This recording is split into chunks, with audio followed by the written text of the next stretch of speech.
قال وبصفتي أمير المؤمنين. أمير المؤمنين بتاع إسرائيل ولا بتاع شنو؟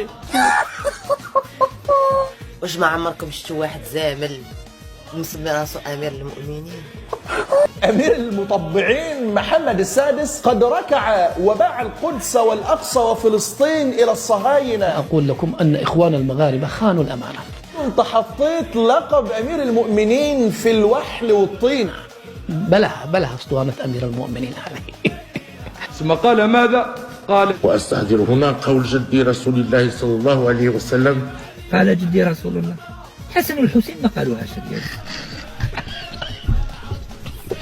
انطم واسكت يا محمد السادس، انطم واسكت يا أخي، لأنك الآن وفي هذا الظرف بالذات وأنت منبطح للكيان الصهيوني ولليهود تجي تقول أنا نبي جدي.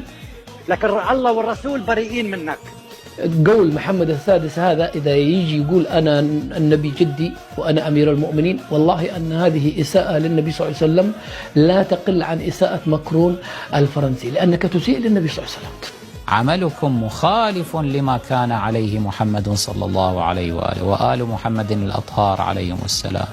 فخلوا النبي صلى الله عليه وسلم على جنب رجاء يا محمد السادس. أنا إيه؟ اللهم كثر حسادنا. اللهم كثر حسادنا. المروك ما عندهم والو، بوسبير ما كاين حتى يعني وراه يقول لك اللهم كثر حسادنا. مروكي يشكو فيه. وعاش الملك ونعلت الله عليه.